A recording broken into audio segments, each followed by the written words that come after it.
You're back. Good. What can I help you with? Why, yes I am.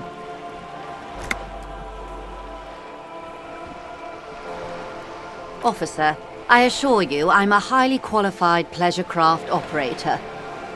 The crowns of her teeth are porcelain, white as the boat's hull as she smiles.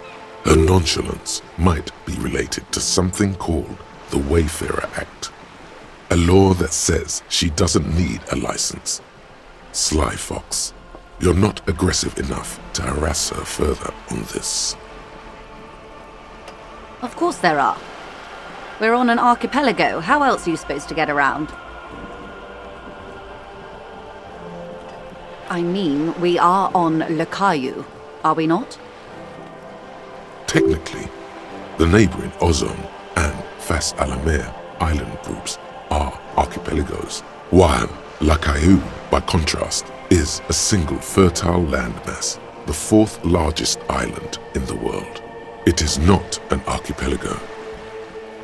Okay, if you want to get technical, the point is we're all on islands here, and sail is still the most expedient way to get from one island to another, especially when you're in a hurry to resolve a strike. I haven't seen anyone else drive a souped-up Capri Kenema motor carriage either. Actually, that motor carriage has been specially issued to serve as a patrol and pursuit vehicle. It's for crossing long distances in the greater Revachol industrial harbor. It's not a toy. Neither is this. A toy, I mean. It's a machine for crossing long distances in the Bay of Revachol, between the city and the islands. You need to make this lady admit she's only riding around on this boat because she's rich. Before you do, it would be pertinent to ask other questions. Gather more info on this boat of hers. The boat? No. It is called Cor de Leyte 19 because that's the type of sloop it is. It's a pleasure craft, a 19 pacer. It also happens to be rated for Category 1 racing. Though these days I mainly use it for business. My sloop? I like it a lot. It's the eel's hips, baby. I'm enjoying this part of the interview. It has so little to do with the murder we're investigating. Oh my, the E word. You mean to say that it's a symbol of conspicuous consumption? That I'm a member of the ruling class? Detective, may I remind you that Mrs. Messier is a professional negotiator. Then what does that say? Does it 33A? This old proletarian haunt here? As I said, plenty of people drive boats, of all social strata. Your synapses flesh. Okay, it is anti-centennial. I assure you they drove quite a hard bargain for this space, but you're right. I am a bourgeois woman, and this is my fast, lightweight, interminably bourgeois boat. Good.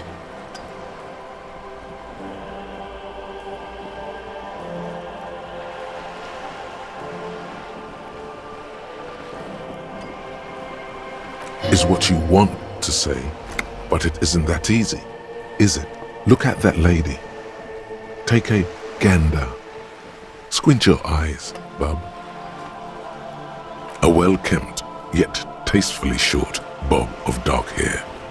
Despite the first hints of grey, she's elected to keep it au naturel, shaped into a permanent wave, late 40s style. Positively statuesque. While dull orange pearls hang from her earlobes, red from the cold. Her light green eyes scan you, full of knowledge and worry. Wealth and all its possibilities. These are the kind eyes of the rich man that seem to say everything is possible. Within reason. Now look at you, you misery-clad simian, barely able to tie your own laces. Your armpits are lakes, a scythe of booze precedes you. Your hair sticks to your forehead and your underwear feels uncomfortable. You're poor, Poor as balls. You can't ask this person for money. You're too... Oh, but you are. Too ashamed to ask this person for money. Too scared to belittle yourself in her eyes. Those half-precious stones of Erdonil.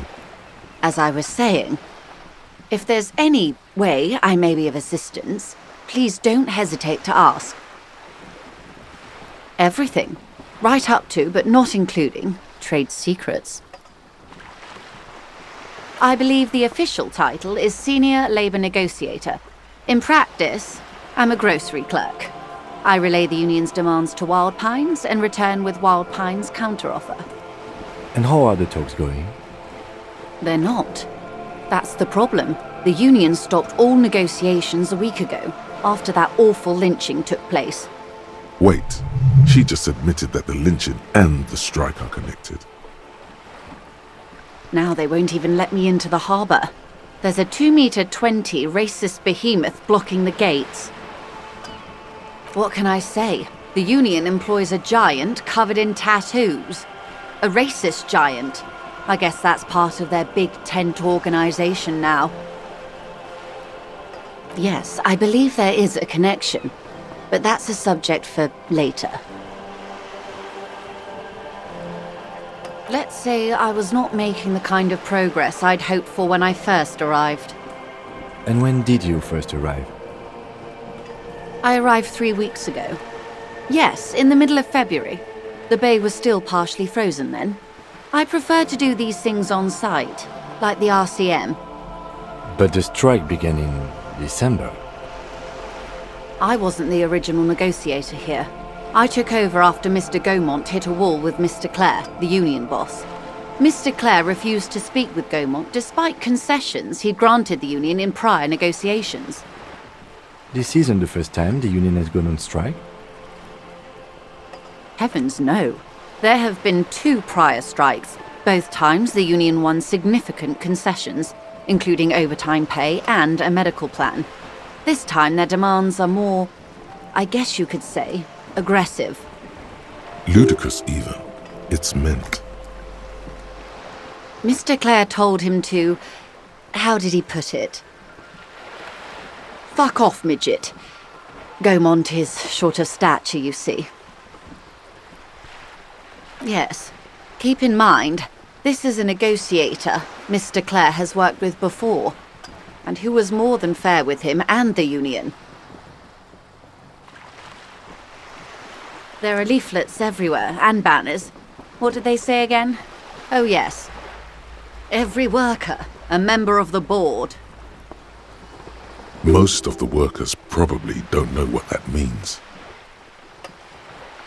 In its defense, another said, demand democracy. Pretty tame stuff compared to every worker, a member of the board. Fortunately, they explained it. Every time the Wild Pines group makes a decision about anything, it needs the signature of each of the 2,200 workers in its Martinez terminal. Just so you understand, this is but one of 22 terminals owned by Wild Pines. Essentially, not only are they kings of the company, they are also kings of the 72,000 employees of Wild Pines Group. I'm not sure. Naturally, I assume that was just their opening position, a hard-nosed tactic with a side of mockery. But there's been no follow-up, just the same nonsensical slogan repeated over and over again. And now, people are getting lynched, I hear. Behind the whirling in rags. A disastrous situation if there ever was one. Excuse me, from whom did you hear about this lynching? I first heard it from the bowyer at the gates. The one whose very name advertises his aversion to work. I think he said it was, "Call me mañana." This checks out.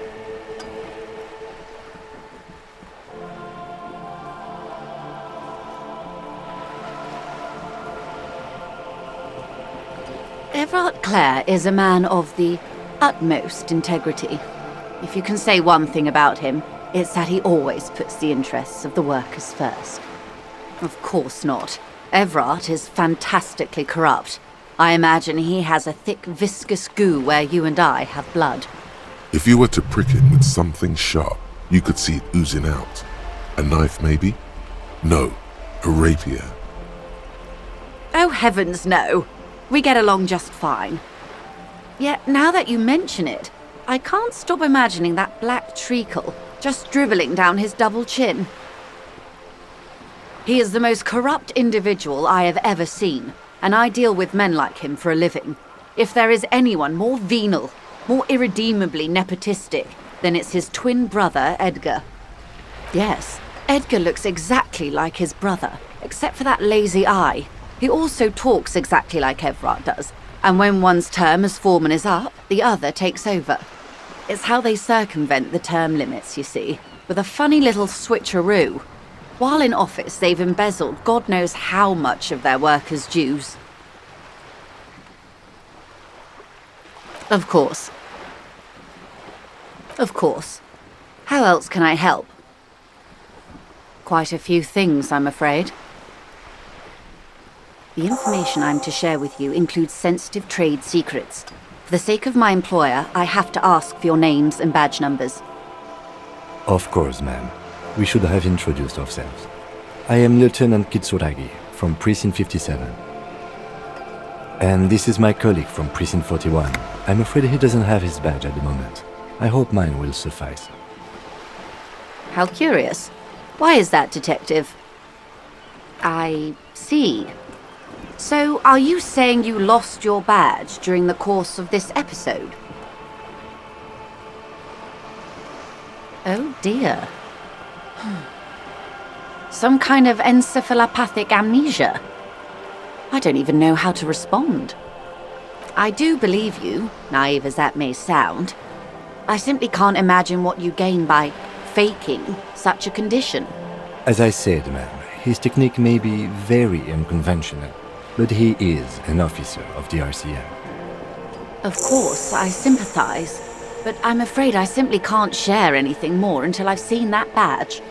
She's a professional negotiator.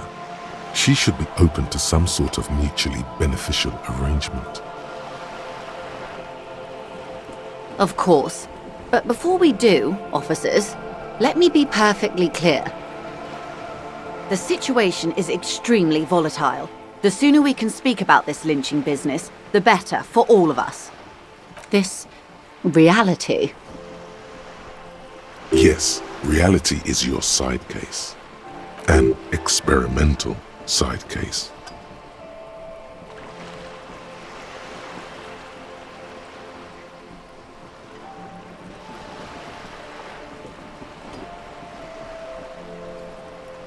Ah, yes, the episode.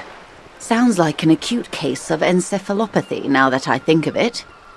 Don't be phased, madame. He functions perfectly well. He only needs a lowdown on all of reality. We may be here a while then. Ask away, officer. I'll help however I can. All right, we're in. I know these all look good, but begin with the first, okay?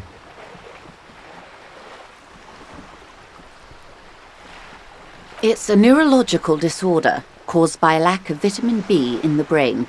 Symptoms include a retrograde amnesia. It's quite serious. You should get yourself checked out. Well, it's either bariatric surgery or long-term alcohol use. She nods slowly. We're in Martinez, baby. Martinez is a district of Revachol. A very small district tucked away near the industrial harbour, north of the 881 and Jamrock. You would be excused for not knowing about it. Unimportant, they say. Forgotten even.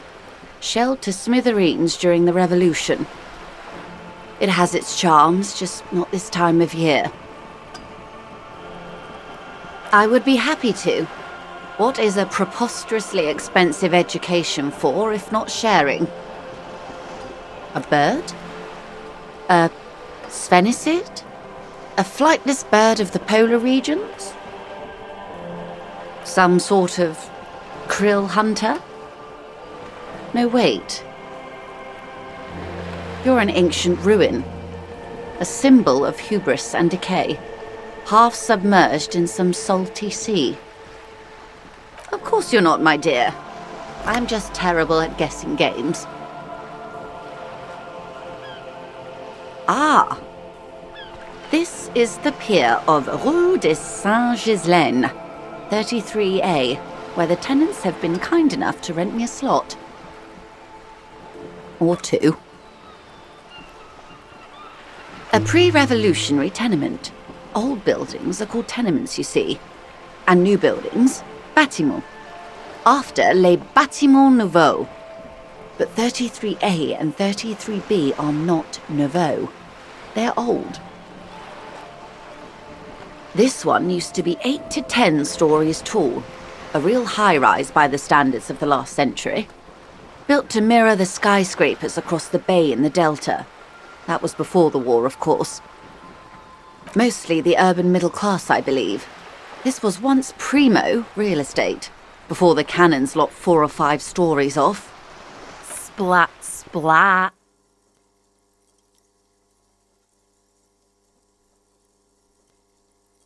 You could be wrong, but from here it appears as if she's running the brush across her throat in a soaring motion.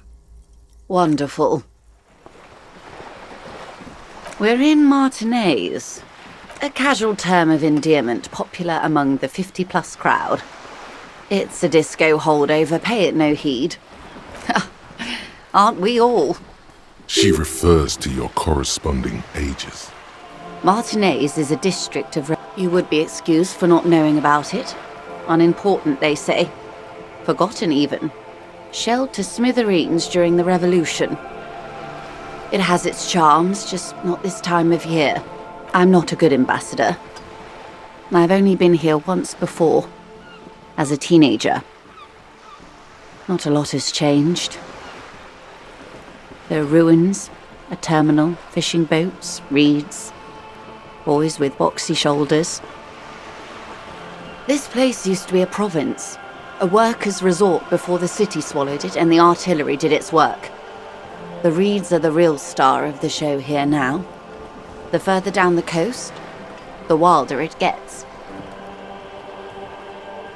It's not really a sea, it's the Bay of Revachol, and the bay feeds into the ocean. Yes, we're on an island in an ocean, the world's largest body of water, the Insulindic. Known to the early Revacholians as Les Immensités Bleues, the Blue Immensities. Caillou, as you already know. Imagine a pebble. A smoothed-over pebble amidst a great blue sea, misshapen, cracked. The cracks are the River Esperance. We're in the delta of this river, on the 6th branch, the Martinez distributary. Revachol? Revachol is what you call a city. The great kind. History detective. They built this city to resolve history. Our part in it, at least. Our centuries. The nations of the Occident, or migrant workers from Seminine and Ile Marat, depending on your creed. They say it's where the terrible questions of our time will be answered. The tensions are highest, the fault lines deepest. By that I mean conflicts. Ideological conflicts. The stuff of men. We are standing on a fertile, self-sufficient island able to sustain up to 200 million people in the middle of the Insulindic Ocean, the world's connective tissue. It's where the money is. Oh, we're quite a way off. About... A collection of tall ghosts behind the water vapor, light reflecting off their glass windows. 22 kilometers from the center of the world. That soldering iron is the Bank of the World building. The bottom floors are Insiacom. Coalition government, Insulindian Mission Command. Silence. She lowers her hand. The water, the light. It's as though you're seeing it for the first time. There is no recognition, only the immensity of the sea and the cold radiating from it.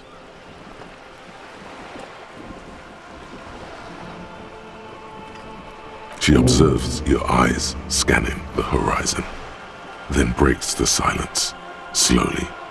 This is one thought you need to complete. Where are you? Was there something else you wanted to know? I remember something about a lowdown. This has been informative. Thank you, ma'am. I'm sure my memory-impaired partner has many more questions to ask, about even more fundamental aspects of reality. Might I suggest not asking them all right now? Ma'am, Messier will be here later too, and tomorrow. Isn't that true, ma'am? Absolutely. My commitment here is long-term. It's better not to eat all your candy at once. Indeed. I'm always at your service. These are unimportant times, Detective. You and I were born after the dust had settled. 1,000th of a second too late. What I am not is a basic term of reality. There may be a way to get her speaking about herself at some later juncture. The girl in the old lady rags.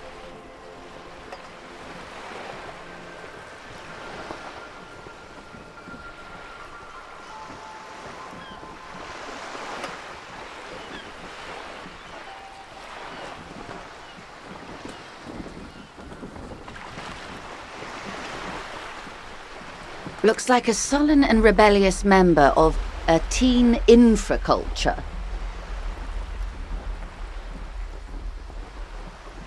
Yes, you and I belong to the supraculture. We're common, the herd. The music on the radio, the food in the chain restaurant, those are all too popular for the girl in the old lady rags. She prefers a fantasy world, an infraculture with its own dress code and vernacular. It is an illusion, I'm afraid. There is no refuge from the supraculture. I can't. That's how simple it is. One may dye their hair green and wear their grandma's coat all they want. Capital has the ability to subsume all critiques into itself. Even those who would critique capital end up reinforcing it instead. All right. What next? Suddenly, you're not so sure you're part of the supraculture. And what would that be? She lets out an unrestrained laugh, the crow's feet stretching onto her cheeks. My reality-impaired colleague is not so far off. Many of the RCM's fashions, even weapon preferences, borrow heavily from classic Vespertine cop shows. My precinct alone has 3 officers who go by the name Ace.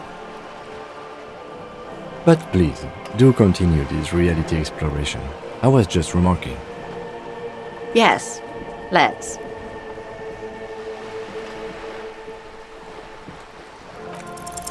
It remains a mystery what you mean by this something close. This isn't about you. It's about reality. Glad to have been of assistance.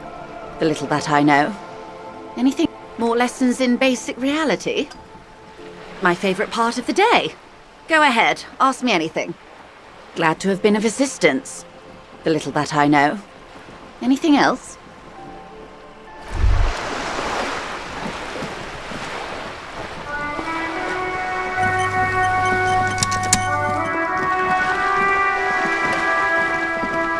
Hey. Psst. Psst. Hey, yes, you. Word on the street is you're ready to start building communism again. Yes, you're ready to start building communism again. You've built it before. They've built it before. Hasn't really worked out yet. But neither has love. Should we just stop building love, too? Good. We need tender men like you building gargantuan communism. Word on the street is it's going to be 10,000 times larger than any communism previously attempted by human beings. Is that you keep saying things like, down with the bourgeoisie, Eat the rich, sodomize the landowners, impale all people who have more than 25 real in their pocket, literally murder all human beings regardless of their political beliefs. That kind of stuff. Okay, not in so many words, but don't deny it. You're about to rip off that mask of social democracy and reveal the monstrous seven-eyed lamb of global communism that will devour and masticate mankind. Everyone can see that. So tell me, do you have any questions before we fire up the big communism builder? Or do we get right down to it? Very well. I guess no one will build communism then. Tell the working man it's over, unless anyone has objections. No objections. It's mathematically impossible to achieve a classless society. Everyone knows this. Did someone mention cocaine? Are we doing cocaine? No. I'm sure I heard someone say cocainism. Anyone? Anyone else? There's no one? There's no one. Okay then, lie down and let the water carry you downstream.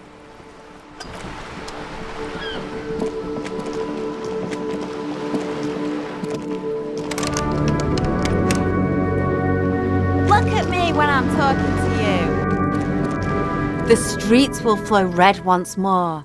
A great torrent rushing down Rue de Esperance. You wait and see. The streets will not flow red with anything. Who are you? I'm Cindy the fucking Skull. What else do you want to know? Date of birth, blood type, the last time I was tested for Hep C. Go where? Accosting a minor? Listen to your partner, pig man. Keep your grubby hooves off little old ladies. A brush, an artist.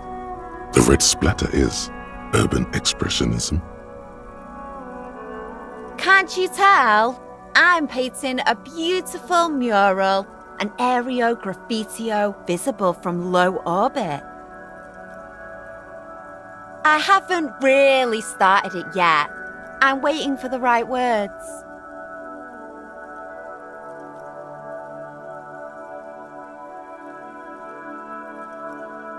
Have you ever tried your hand at graffitio? When faced with a blank wall, most people write unimaginative stuff, like pigs go home and Mona was here. We rarely see pigs round here, though. Just union cads. And my name's not Mona, so... This place is severely lacking in havoc. Not even the occasional trash can fire to break up the tedium. I thought I'd mix it up, you know, summon the forces of crime and social chaos with a wall-sized invitation. Yeah? Thanks. I'm sure the inspiration will come to me now that I have an official RCM stamp of approval. She means the opposite. I ain't no snitch, pigstein. Go forth and forage in someone else's shit. No shortage of squealers in these parts. Actually, there is a shortage of people who talk to us in a normal, calm, informative manner. We weren't put on this earth to make your life pleasant, fucko.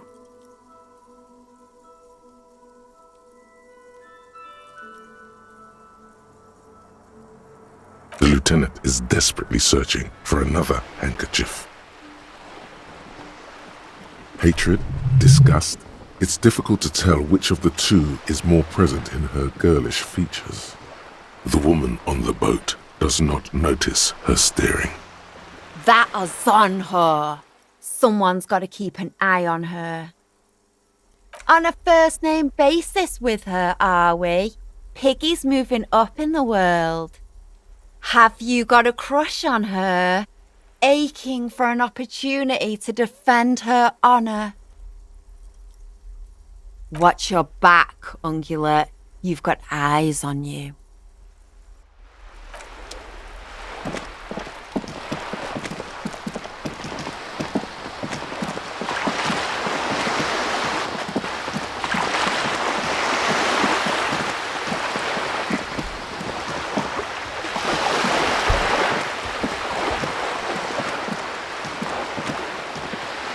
This coin-operated viewer is facing south. The instruction manual says to insert 25 centimes and pull the handle while looking inside. Then use the focus knob to zoom in if necessary. Why place a tourist attraction in the middle of such poverty? Your money disappears into the coin slot, a clunk, the ring of metal.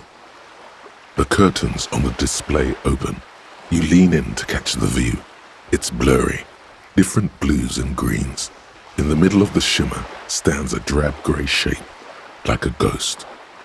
The lenses shift. The ghost sharpens into an islet in the bay. In the ruins, a man-made structure is visible, a half-sunken sea fort, its concrete almost reconquered by nature. It looks as if it was abandoned quite some time ago. Nothing but a rotten tooth remains of the anti-aircraft tower. A lonely birch tree grows out of it. Really? I don't have the eyesight to make it out.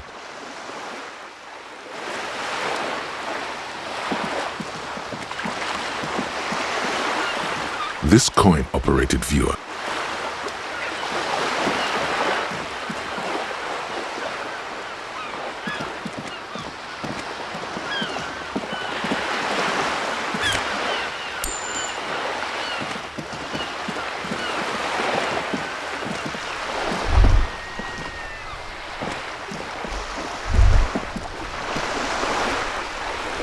The sight of bullet holes stirs something in you, making you forget the lieutenant's surname.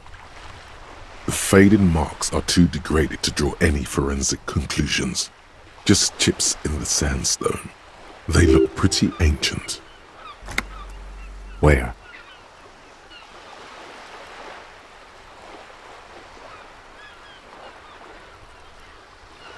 There? Those are old.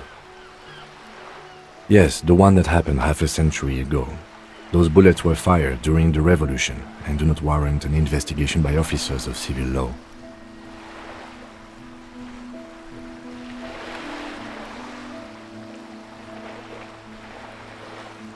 Not much.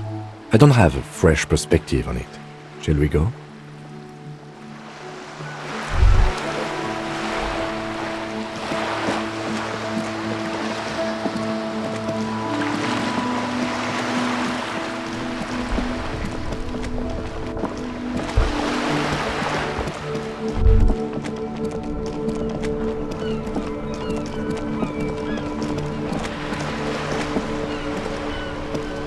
We are still waiting for a replacement for the bull you sent sinking.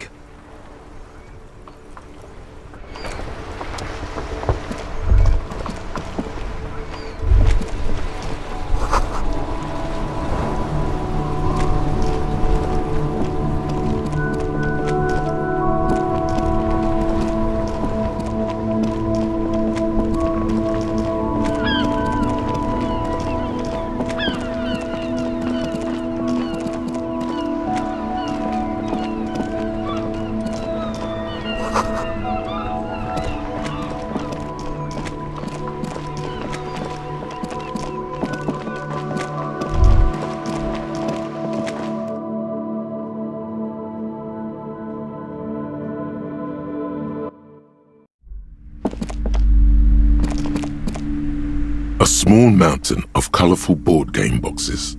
There are numerous types of games for all ages. A lot of shelf space seems to be taken up by Wirral-related merchandise.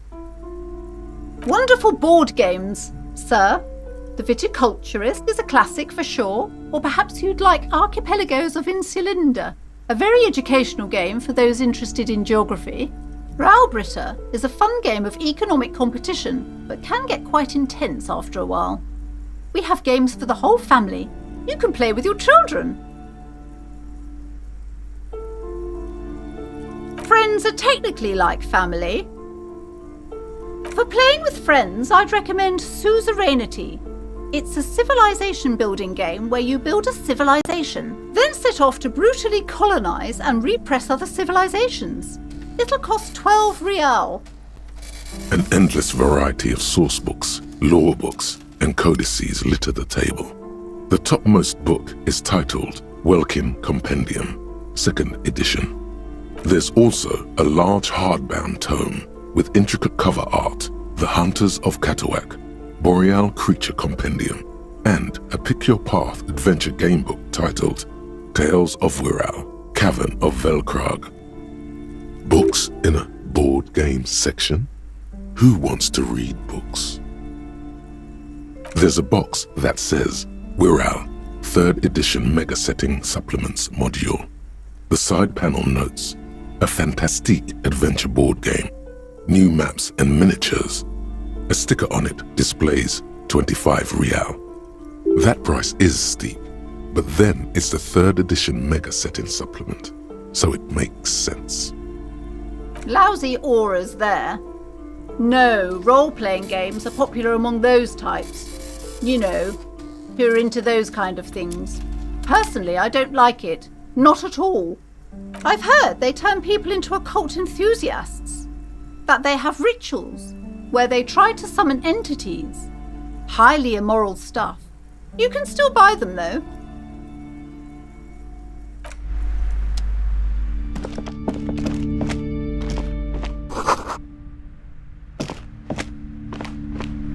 The display rack is brimming with worn paperbacks featuring an extremely muscular, sword-wielding barbarian on the cover. Nearly all the titles contain the word Heimdall somewhere. Oh, Man from Heimdall. A very popular series of adventure novels. They're awfully immoral and violent books. Blood and violence, scantily clad women, epic narratives, all those mystical things he encounters. They're bound to grab those with little imagination and nothing to do. At last, someone sensible. However, I still urge you to buy one. Can't judge a book by the cover, they say. If you're a novice of the series, I'd recommend Heimdallaman, the Man from Heimdall. It's supposed to be a good introduction to the series. Rows and rows of Heimdallamen blur your vision. You make out some titles. Man from Heimdall and the Mammoth Riders. Man from Heimdall, Return to Heimdall. And the solipsistic Man from Heimdall and the Heimdall Man. Maybe 100. Man from Heimdall and the Sages at the End of the World. Man from Heimdall and the False God. Man from Heimdall and the Scorched Earth. Man from Heimdall, the Heimdall Colonies. Man from Heimdall and the Swamp Beast. Man from Heimdall and the Snow Crabs. The display rack before you is burdened under piles of Man from Heimdall novels. A twinge at the back of your head makes you flinch. Your eye starts twitching. Your hand reaches toward a book with glossy cover art of the very muscular Man from Heimdall in chains, kneeling in front of a staircase leading to a throne. A woman sits on the throne, leering at the man. Between the throne and the Heimdallaman lies a bonfire, casting shadows on the wall. The shadow of the woman's headdress looks like a pair of devil horns. The title reads, Man from Heimdall and the Devil Woman. The display rack before you is burdened under piles of Man from Heimdall novels.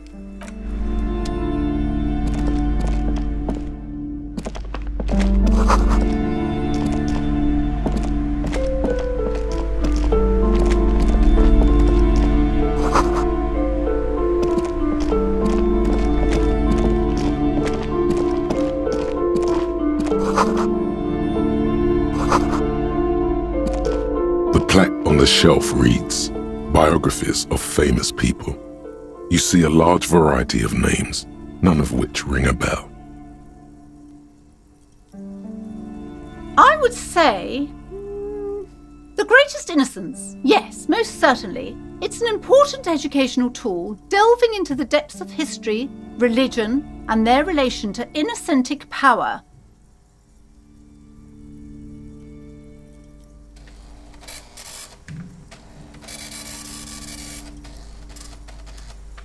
Shelves full of biographies of famous people, whoever they are.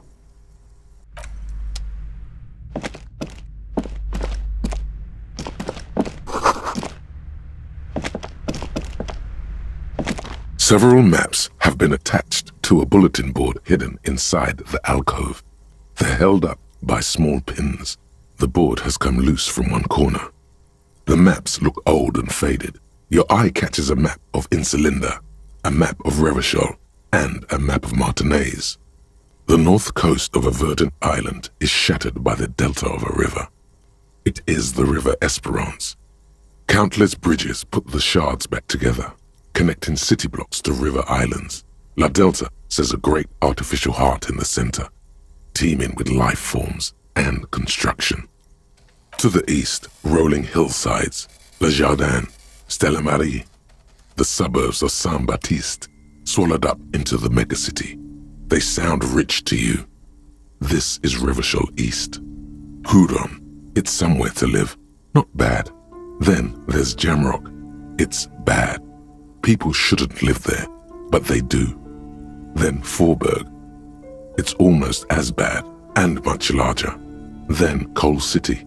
It's the worst. You feel you're just west of Coal City, somewhere above Jamrock and close to Coal City. I'm sorry, officer. The map of Martinaise is the only one available. The other two are not for sale anymore. And besides, you could scarcely afford them. They're quite valuable, though they might not look it. The map of Martinaise is 90 cents, though. Yes. Are you interested or not? Always good to be informed of your surroundings. You've acquired an interactable item. Investigate this item further by going to the Interact tab in your inventory. This bookstore is not strictly about crime, romance, and biographies of famous people. There's also a wide range of paranatural literature. Sir, please, no browsing in that shelf. That wisdom is not for free. I can't have you end up, like, opening a police store next door and stealing my customers. Oh no! Amidst the various books, you find one written by someone named Matthias W. Dundas. It's about wholeness, unity, balance. These three things are very important to the working class mind. The point of the book, and many others on this shelf, is to give people medicinal advice in situations where they don't have access to paid health services. Various paranatural books still litter the shelf. Amidst the point of the book, it serves platitudes while also telling everyone that traditional medicine, the kind people don't have access to and which costs more than this book, is garbage and would only give you cancer anyway, without even curing your cold or anything.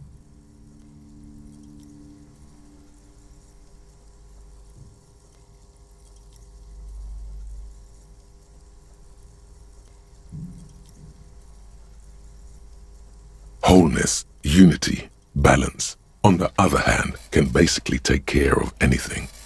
Though it is important to note, when it's up to your mind to heal yourself, then it's because of your mind that you're ill in the first place.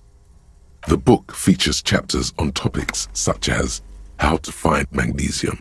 It even lists plants you can harvest magnesium from. How to continue drinking if you're an alcoholic who has destroyed his liver. And there's even a chapter on the ancient Seraïs tradition of using duck gallbladder preservatives to treat and prevent sexually transmitted diseases. Pre and post factum apply. Nothing worth buying.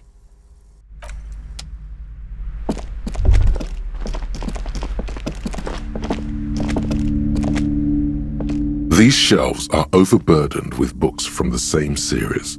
You see the name Dick Mullen over and over. A couple of spook novels hide amidst all the detective books. Thrilling tales of spycraft and daring do. Crime fiction is a disgrace. An asinine misrepresentation of the physical attributes of the arduous everyday work of actual police officers. These books greatly overstate the excitement of police work, glossing over how long it takes to actually follow up on leads and eliminate dead ends. What's more, they completely ignore the psychological hardships of year after year coming into contact with people during the worst days of their lives. Not a single mention of all the stress this work creates upon the officer's family. Detective fiction just doesn't tell the truth at all. Now, would you like a list of all the books found on the shelf? You see Dick Mullen on the job. Get Me Mullen. The Stalwart Adventures of Richard P. Mullen. Dick Mullen and the Murder in the Orchard. The Sordid Affair of Dick Mullen. A killing is declared. Dick Mullen in the Murder House. The Final Case of Dick Mullen. An Obvious Lie. Dick Mullen in the Clock Tower. The Ordeals of Dick Mullen. Dauntless Dick. Dick Mullen's Funeral Pyre. The Murder of Dick Mullen. Oh no, turns out he faked it to solve a case. Yes, there's also The Dame Who Did It. Farewell, My Mullen. Faking death seems to be a common trope in the Mullen series. The morbid tales of Dick Mullen. A dark tide turns. Tragedy calls for Dick Mullen. Another one with fake death. And, of course, Dick Mullen, the murderer. In order to catch a murderer, Dick Mullen must become the murderer. After all this, you still haven't found the answer to the one question that matters. Who is Dick Mullen? Your quick eye notices a small caterpillar crawling across the spine of a book. The title reads, Dick Mullen and the Mistaken Identity. A worn paperback from Dick Mullen's classic hard-boiled phase. The premise seems to be that Dick Mullen is framed for the murder of his best friend and has just a few days to prove his innocence. Could it be the motifs of unstable identities and shocking betrayals? Then this is the book for you.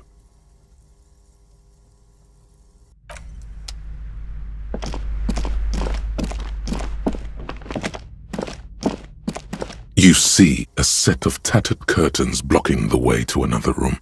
A strange cage-like trinket dangles from the curtains.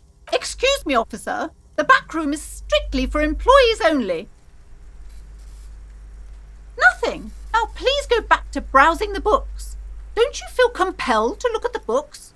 The books are all you care about. She speaks almost as if she's trying to put a spell on you, urging you to buy more books. Oddly enough, the more she tries to draw you away from the curtains, the more alluring they become. Just as you're about to pull apart the curtains, the petrified voice of the shop owner cries out once more. Sir, don't touch that. I told you it's off limits for the customers. Parapsychologically speaking, we're done if you decide to open them. I won't be held responsible for the consequences. It's too dangerous. She looks away, mumbling. Why is everyone always messing with the curtains? Why can't they just buy books like normal people? Why? It's not like anyone was killed there. I am sorry, I don't mean to be so impolite. Just please don't go there. I can't allow that. You'll only make things worse and unleash the powers. The curtains do seem frail suddenly, not robust enough to contain a slippery darkness. You do? My God, even more reasons not to mess with the curtains. Just step away, dear sir. No! Please just talk to me, officer.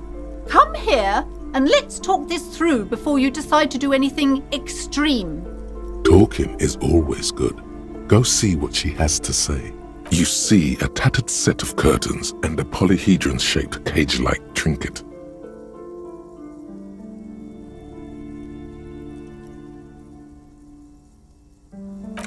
You see some kind of charm, an irregular polyhedron assembled from bones, sticks, and straw.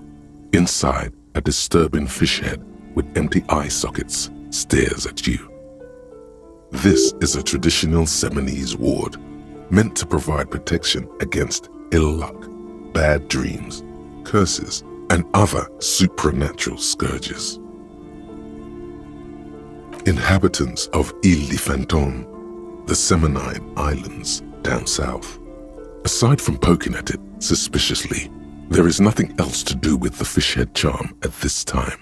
The curtains remain shut before you.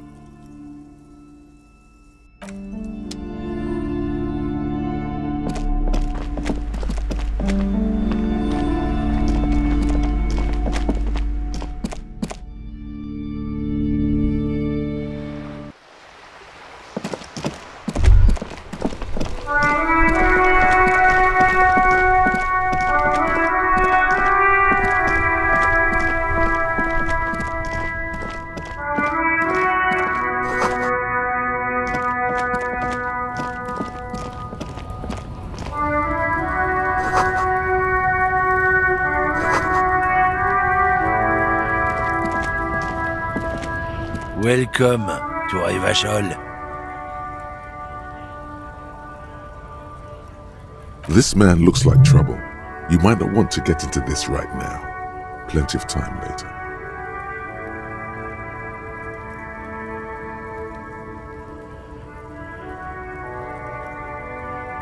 Don't you welcome to Revachol me. My grandfather came here from a 3,000-year-old racist isolationist culture, while your ancestors came to this island a mere 300 years ago. Every school of thought and government has failed in the city, but I love it nonetheless. It belongs to me as much as it belongs to you.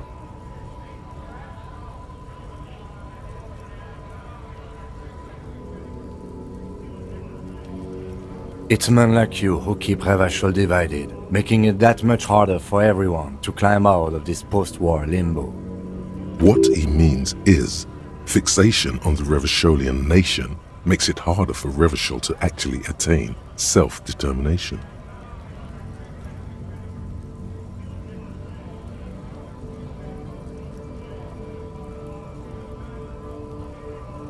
Oh, come on, man. I just said welcome to Revachol. It's a lorry driver thing. I know exactly what you meant. You think my kind doesn't belong here, that I should watch myself and behave. But you see, I'm an officer of the RCN. It's actually my job to make sure you behave. I would advise you to remember that. Silence. The air between them becomes tense. Your partner needs backup. Now's your moment to shine.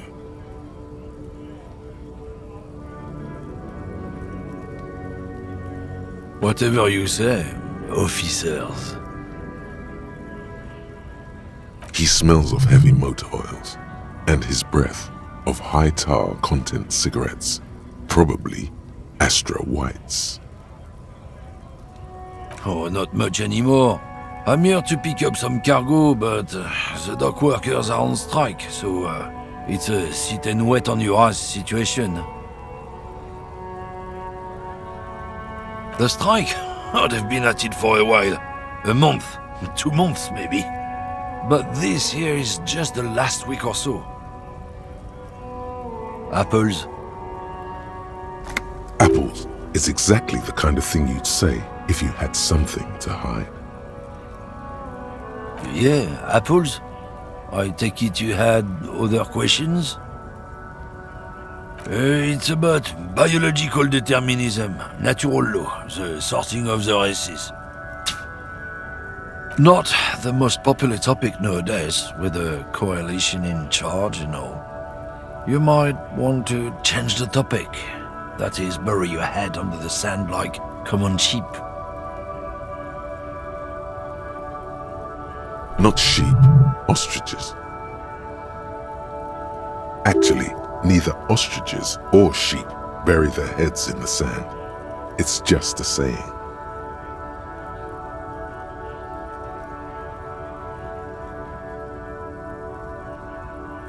People who've studied these things say that you and me are superior by design. So, naturally, we Occidentals should be in charge. Obviously, you can see the merits in that. Oh?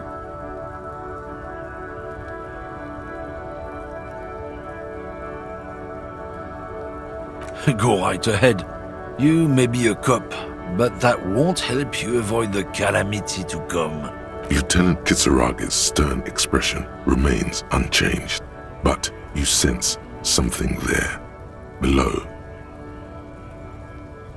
Not a lot of moral fiber on this one yet, he thinks, wriggled out of it.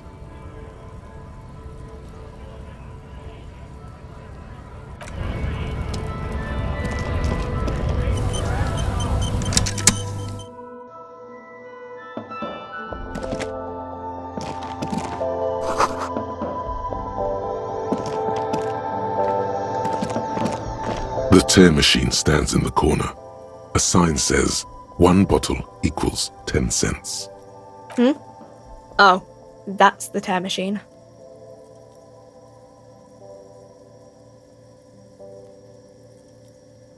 Oh, it's a machine for tear. You know, you need a bag, I guess. We used to have some, but we gave them all out, so... Feel free to use it if you find a bag, though.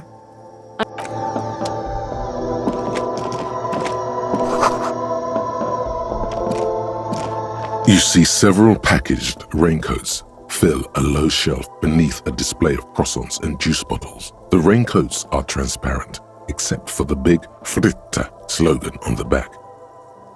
The packages are small, discreet, sloppily stacked, making them easier to take unnoticed. No need to worry about knocking over a display. What is what? It's a raincoat. If you want to buy one, then it's only 4 real. Her attention is drawn to the raincoats. Stealing one undetected will now be more difficult.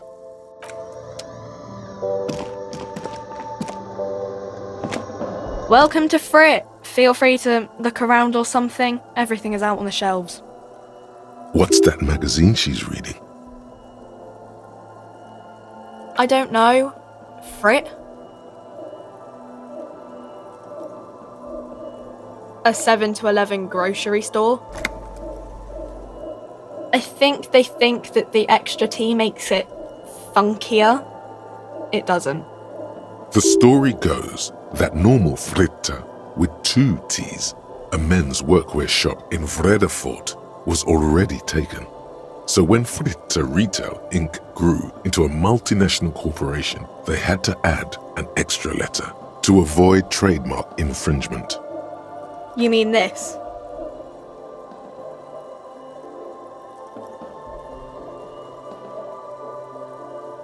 This is Pop Stars.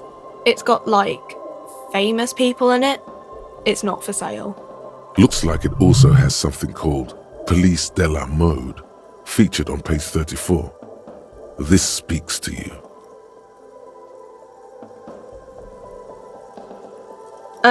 It's where they rate different outfits famous people wear. It's kind of funny. They're kind of mean. It's about who's the most stylish.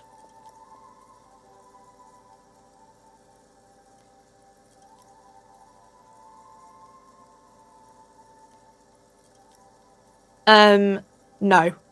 I don't like it. I hate it. We are not the fashion police. We're the real police. Okay.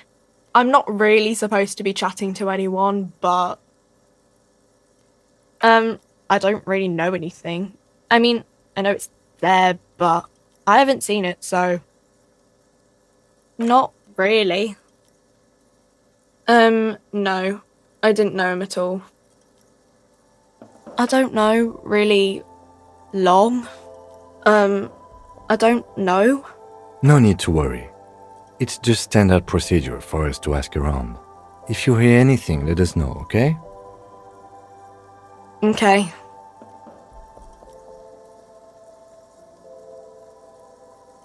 Uh-huh.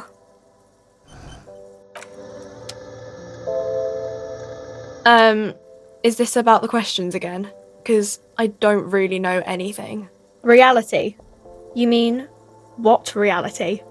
Economic reality, or? She is like a student unexpectedly called upon by a teacher. Can she answer the classroom question? I don't know. What about it? Our government? Or do you mean something else? Sorry, I really need to finish this article. I don't know. Look at the clock. It's right behind you on the wall. The clock shows the time at 10:09. The hands seem to be still. It's apparent the clock doesn't work. When ordinary people take over the government and, demand democracy? Yeah, it happened like 50 years ago or so. Sorry, I'm not very good at this. At history, I mean. Cool.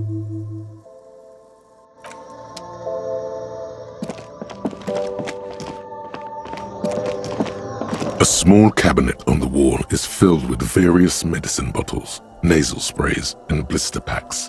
They all bear the Saint Baptiste Pharmaceutics logo. Their logo is the bloodless rose, pure white, untouched by harm. Just ask me if you need anything from Saint Baptiste. We don't stock prescription meds, but we do have Nosafed, Duramine, magnesium, and Hypnogamma.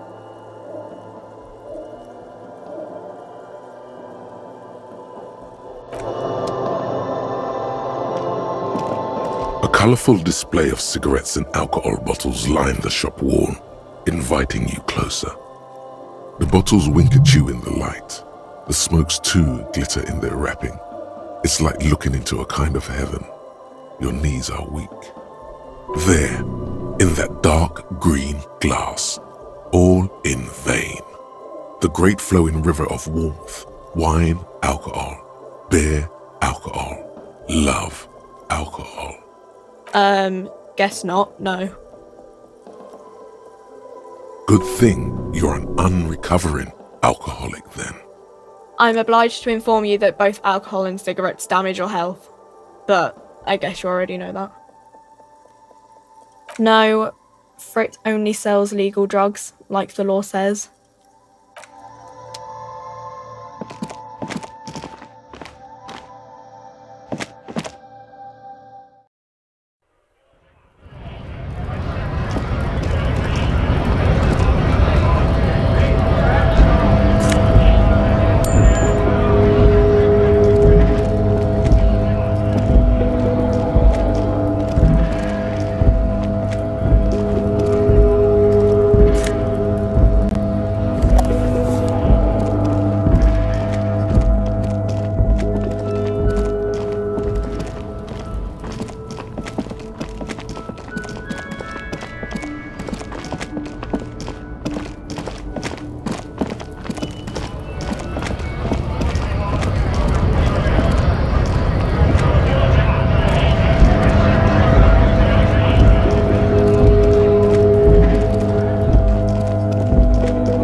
Small, wrinkled woman does not greet you.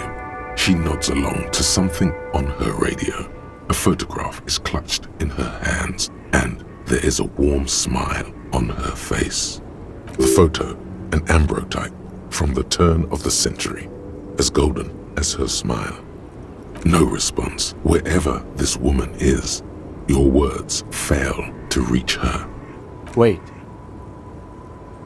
She's just a distracted old woman.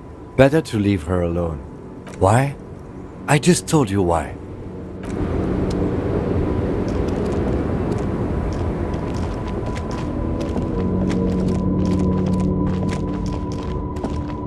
old monument stands in the middle of the traffic island, pointing toward the sea.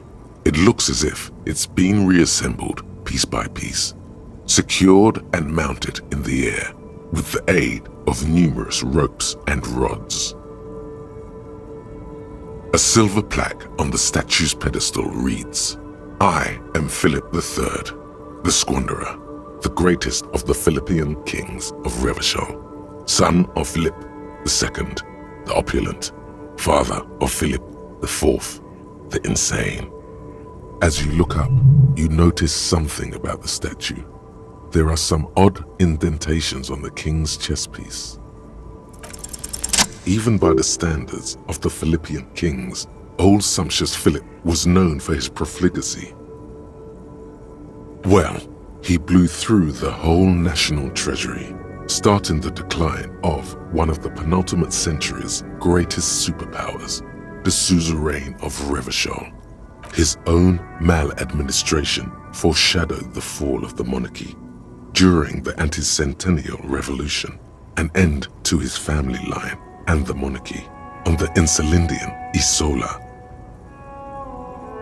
Stories have it that he had his bedroom converted into a treasure chamber where he stored unfathomable wealth, Krugerrands, bars of gold, ornate weaponry, armor, and various chalices. He called it the Sol Aurum. It was obscene. There were whispers he slept on a huge pile of gold-dipped feathers, like some obese dragon, instead of a bed, like a normal person. But wait, you haven't even heard about his fabled cocaine addiction. You see, old Philippe wasn't just good at squandering the national treasury on gold and ceremonial weaponry, he was also a prodigious snorter of nose candy. Not just any nose candy though. We're talking Royal Philippian Blow, allegedly twice as potent as the stuff you find nowadays, and purple. Philippian cocaine was purple. His Majesty's courtiers said it helped him connect with the higher realms. Cocaine. That's what the revolutionaries said 150 years later, right before they emptied out the royal mausoleum and dumped His Majesty's mortal remains in the Insulindian Bay. Beneath the cold waters of the Insulindian Bay, thrown there by the revolutionaries after they cleaned out the royal mausoleum. The original was blown apart by communards, then further damaged during the landing of the coalition's airships during the turn of the century revolution, when Martinez was leveled. Most historians think the coalition's hasty landing may have ultimately saved the statue. If the communards had more time, they would have reduced it up to even finer pieces. Some years ago, a group of liberal, artistically inclined individuals, designers mostly, thought it would be ironic to restore the statue of the most wasteful ruler of Revachol in the poorest part of the city. The statue is supposed to capture the moment it was blown apart, like an instant frozen in time, a rare butterfly trapped in amber, floating on a sea of shit. People in Martinez tend to agree, as do many prominent art critics and thought leaders with more nuanced social awareness than the young ironists. Those critics might have it wrong though. There's more to it than just ironism, but you can't say what precisely. Perhaps this art mystery will be solved at a later time. Philip III, the Squanderer, however, with his bronze face up in the air, doesn't seem concerned about what the hoi polloi think of him in death. Not that he ever did in life either. Something with great kinetic energy seems to have impacted the cuirass, around where the heart is. A bullet? Someone shot him in the heart.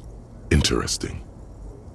Okay, I can't see it, but I take your word for it. Well, Martinez is riddled with bullet holes. This place saw a lot of action during the revolution. But the statue is recently renovated, so maybe a joke? Target practice or a political statement?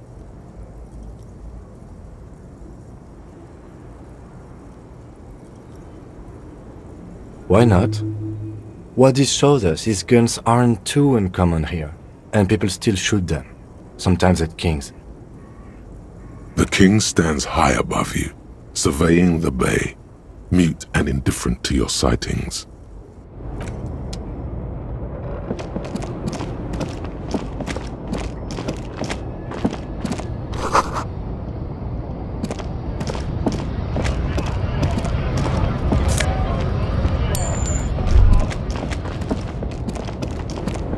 A Stars Ryko, one of the finest Zhimsk-made motor carriages ever.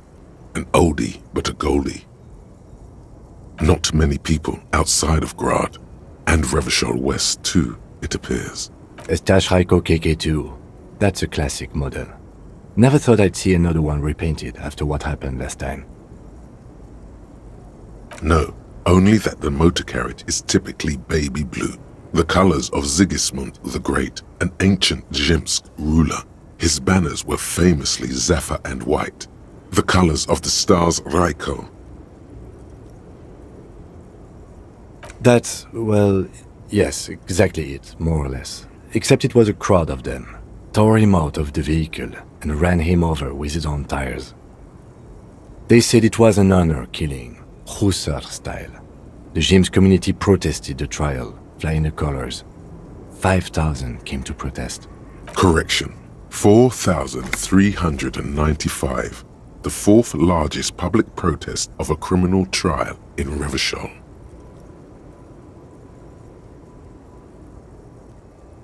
Yes, detective? You sure you're not Zhimsk? Yes, you're sure you're not. Or if you are, it's only in that Revacholian way, 4 to 5% maximum.